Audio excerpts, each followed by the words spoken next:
Je ne sais pas si vous avez regardé la télévision dernièrement, mais à l'occasion, regardez-la et vous constaterez que dans l'équipe du Cameroun, il y a un noir. Mais qu'est-ce que tu fais? Bah, c'est le Halloween, alors je me fais du mal.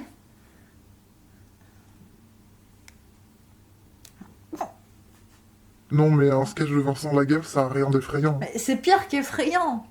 C'est cringe. Cringe? Mais si tu sais, cringe c'est malaisant. C'est genre quand tu vois des gens faire des high five dans le vide comme ça, ou des TikTok faits par des gens de plus de 40 ans. Tu vois? Non. Ouais. Tu me rends mon téléphone s'il te plaît maintenant? Ok. Bon bah, je vais te laisser alors, hein. Ah, si j'allais voir les skyblocks des émos.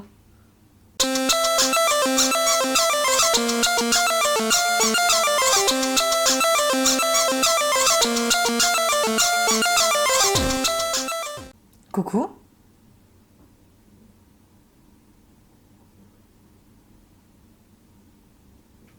J'arrive plus à me faire peur avec des fictions depuis que j'ai à peu près 14 ans. Bon, pour être tout à fait honnête avec vous, il y a bien une seule chose qui fonctionne et c'est les Yuri Eiga. Mais on va laisser ce pan-là de la littérature pour une prochaine fois.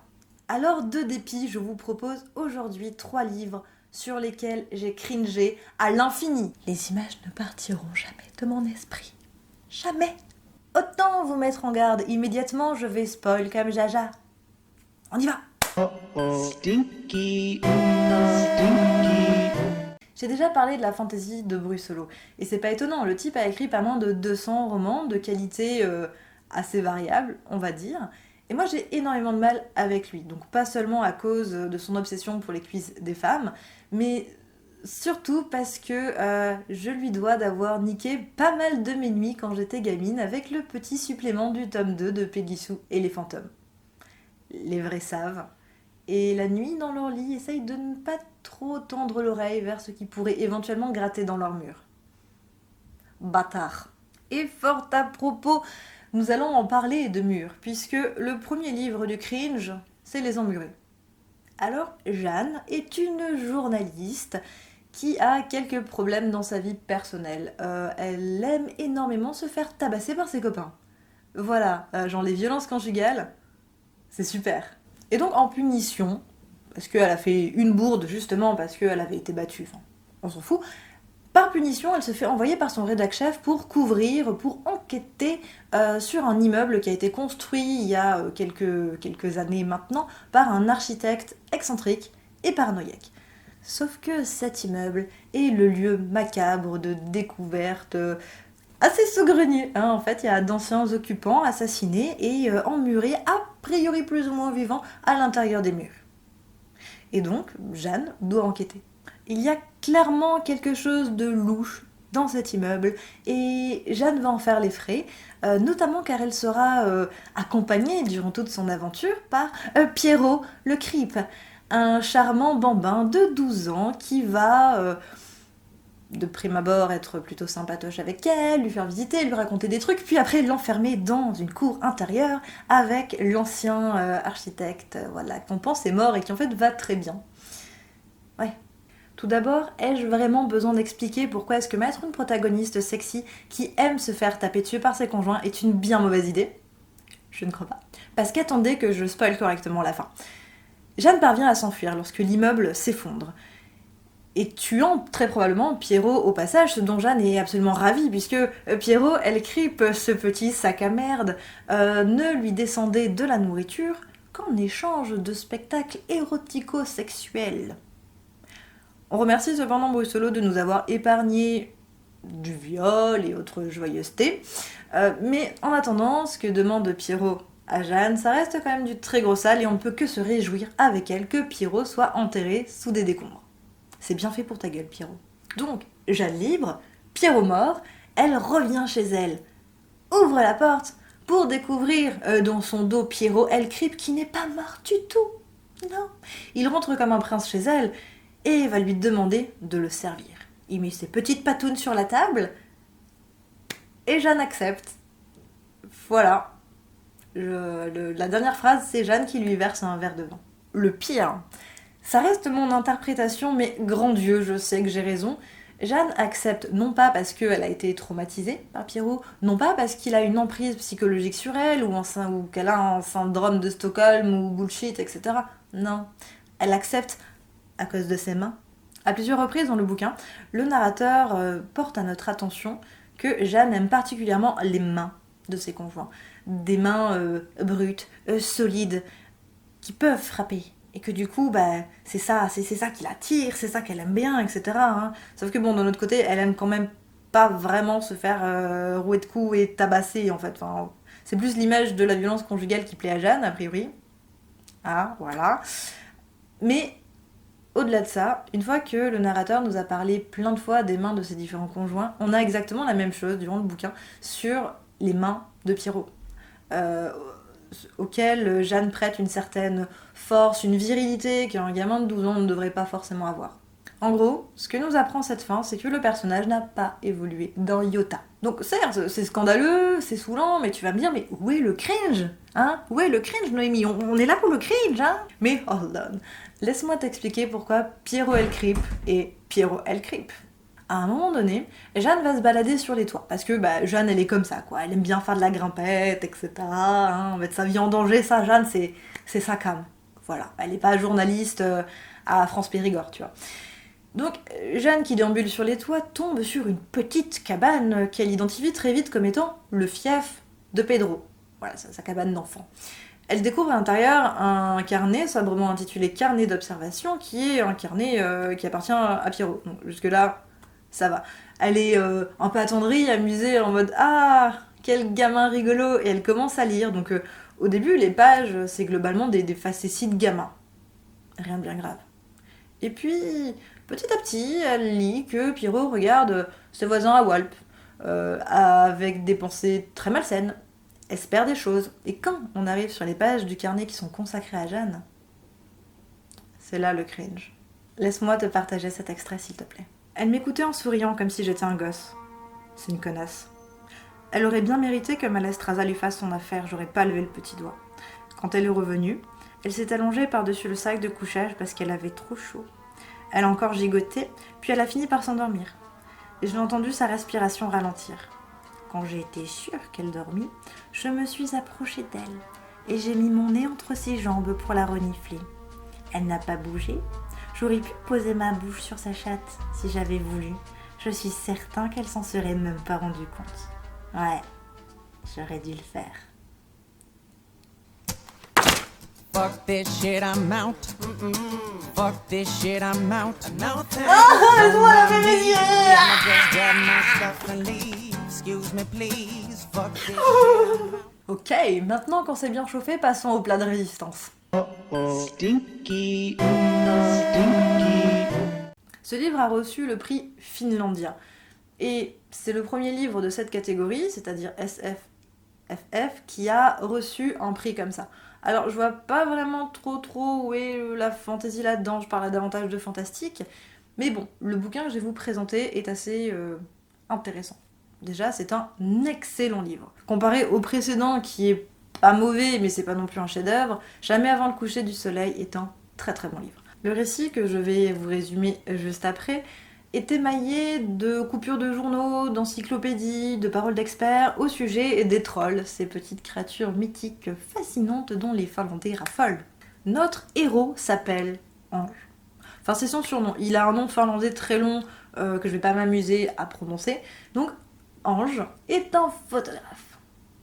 Mais, plus qu'un photographe, c'est un homosexuel. Ouais, genre c'est vraiment les deux trucs qui le caractérisent. Il est et photographe et homosexuel. Génial. Donc il a une vie sexuelle et sentimentale un peu compliquée. Il a pas vraiment de stabilité, il essaye de se pécho tout et n'importe qui, il sait pas trop où il en est dans sa vie. Bon, hein, on n'est plus à un cliché près.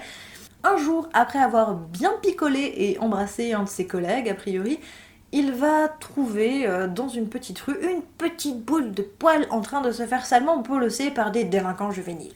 Il va récupérer la petite boule de poils pour la ramener chez lui et se rendre compte qu'il s'agit d'un bébé troll. Oh, c'est trop mignon. Donc, Ange va recueillir ce petit troll, ce petit animal. Donc il va essayer de cacher ce petit troll aux yeux du monde, notamment parce que le syndicat de copropriété de son immeuble a interdit les animaux domestiques, et puis parce que, enfin, c'est un putain de troll, quoi, je sais pas, hein ça retombe dessus, il va se faire disséquer le bordel, c'est pas cool, c'est un bébé troll, ça reste mignon. Donc il le recueille, il essaye de l'apprivoiser, et puis ensuite il se branle dessus, et il y a du sperme sur le pelage du troll, et puis qu'est-ce que je viens de lire? Fuck this shit, I'm out. Ah, ça fait du bien.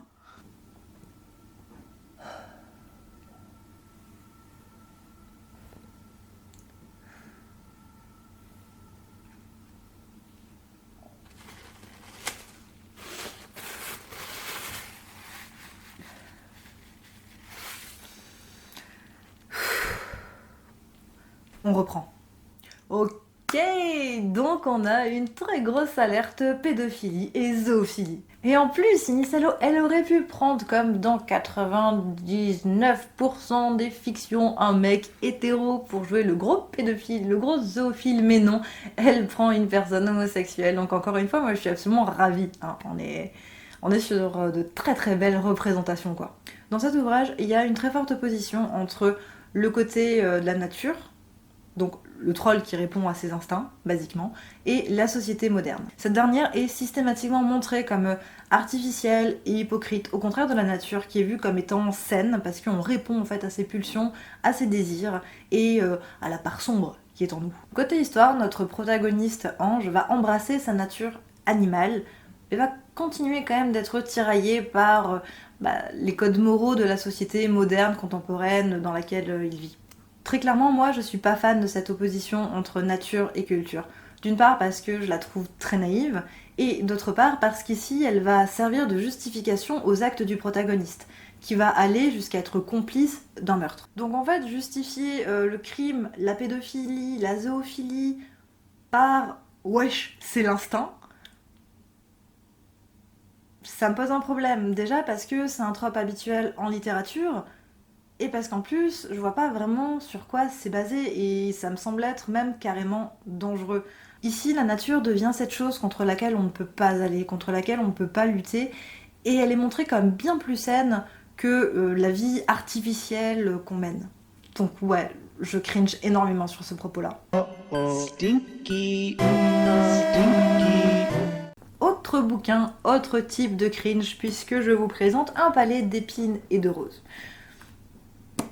Je l'ai pas mal vu circuler sur le booktube, et c'est son aspect reprise de contes qui m'intéressait, puisque du coup je cherchais à lire des choses sur les contes. Donc je m'empare du livre et je le lis. Pour vous résumer ça comme une grosse schlag que je suis, c'est l'histoire de faire. Donc notre héroïne vit dans la misère la plus totale, dans un pays qui a pas l'air vraiment de connaître l'été, parce qu'il fait tout froid, il y a de la neige, il fait moche, tatati tatata, et elle tente bravement de subvenir aux besoins de sa famille qui n'en branle pas une et qui la traite vraiment très mal. Un beau jour, dans la forêt, elle tue un gros loup qui avait l'air vachement louche, et qui en fait était un faé, une créature mystique. Suite à ça, le roi des faés du coin se pointe chez elle pour lui dire « Ah, c'est pas bien de tuer, et puisque tu as tué l'un de mes sujets, je vais t'emporter dans mon royaume en punition. » L'héroïne sur place va découvrir que les faés, quand ils ne sont pas transformés en animaux, ressemblent globalement à des elfes de sang, mais en plus musclés. Voilà. Et ensuite que le royaume dans lequel elle est en proie à une malédiction, et qu'en plus, tous les autres royaumes sont sous la coupe d'une grande méchante qu'il va falloir poutrer dans le tome 1. Alors qu'on soit clair, c'est du érotico-porno déguisé en fantaisie.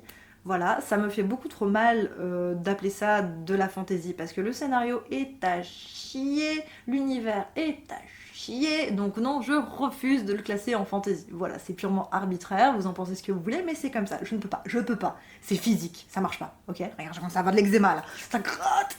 Non mais sérieusement, j'ai lu des rédactions de 3e pour le brevet qui étaient mieux écrites. C'est chaud. J'ai cringe tout au long de ma lecture. Sur l'univers, sur les personnages, sur le scénario, sur le sexisme, et on va faire un petit point sexisme. Hein, voilà, ça vous avait manqué. Fire, c'est l'archétype de l'héroïne courageuse, battante, badass, qui a pas froid aux yeux, etc. Et bien évidemment, sinon il n'y aurait pas vraiment d'histoire, elle se met dans des situations impossibles parce qu'elle est vraiment une trou rebelle, quoi. Tu vois, elle fait vraiment pas ce qu'on veut qu'elle fasse. Et j'aurais pas grand chose à redire là-dessus. Hein, c'est un caractère building comme un autre. Hein, non, le souci c'est que dans ces situations merdiques, à chaque fois, elle se fait sauver la peau du cul par un mec. Tout le temps. Et c'est hyper agaçant parce que l'autrice nous en tartine là des discours sur l'indépendance de Feyre, sur l'autonomie des femmes, patati patata. Mais ce qu'elle nous montre en réalité, c'est que dès qu'il y a vraiment un problème et qu'il faut sauver la meuf qui s'est mise dans le caca parce que trop rebelle, tout ça, bah c'est qui s'en charge? C'est un mec. Et la plupart du temps, c'est un love interest ou un mec proche du love interest. C'est trop saoulant.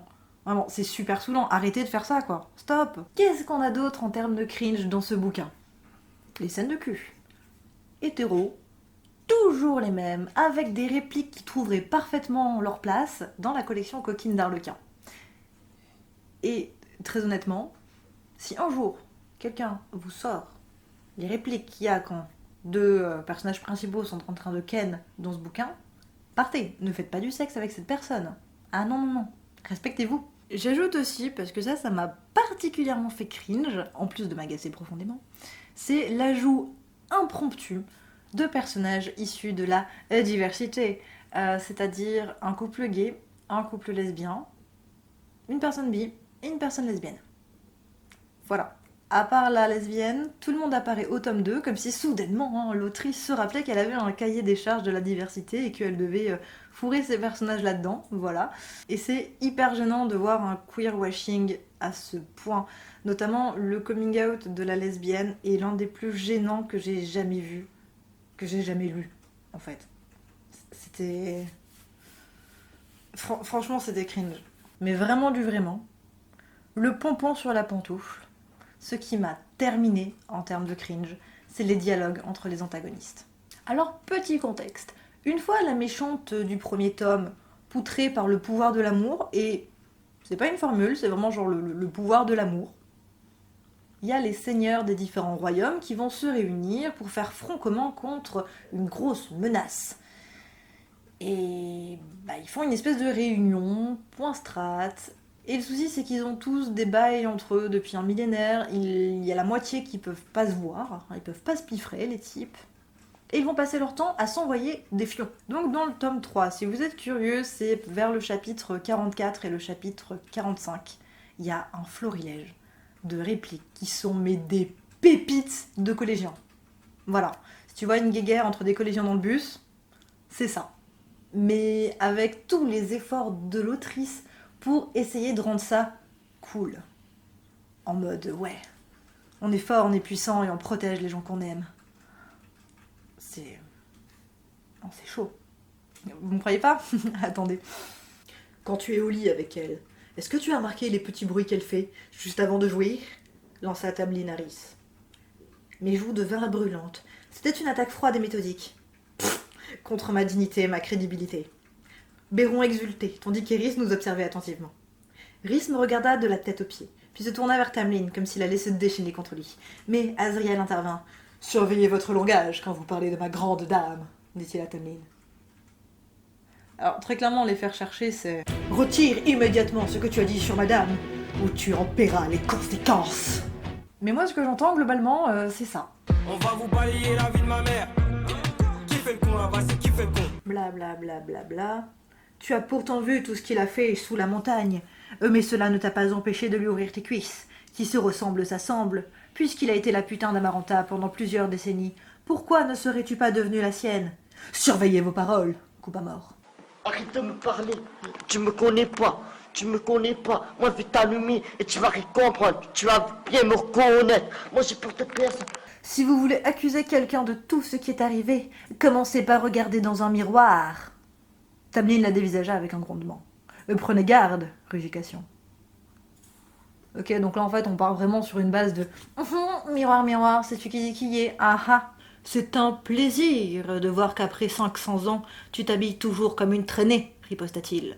Azriel, qui, une seconde plus tôt, était assis, traversa le bouclier d'Eris dans un éclair de lumière bleue et le renversa dans un fracas de bois brisé. Tu veux la suite, hein? L'héroïne parvient à séparer les belligérants, puis dit « Je me moque que nous soyons alliés. Si vous insultez encore mon ami, je ne retiendrai plus Azriel. » Tu me laisses. Émile, tu me laisses. Tu me laisses.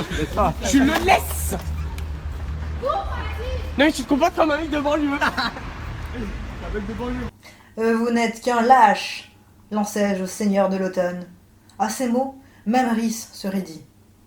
On pourrait en dire tout autant de vous, répliqua Béron. Ce n'est pas à me justifier devant vous, répondis-je.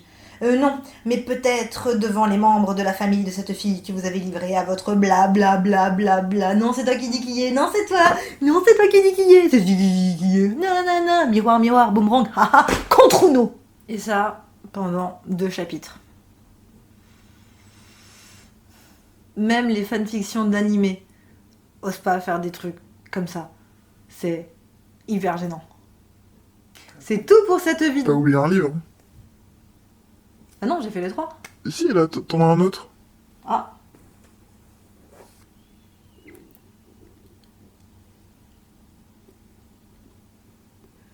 Il y a un tome 4. Oh, hi, I'm a creeper. So nice to meet you. Yeah, ça coupe. Oh hi, I'm a creeper. So nice to meet you, but the time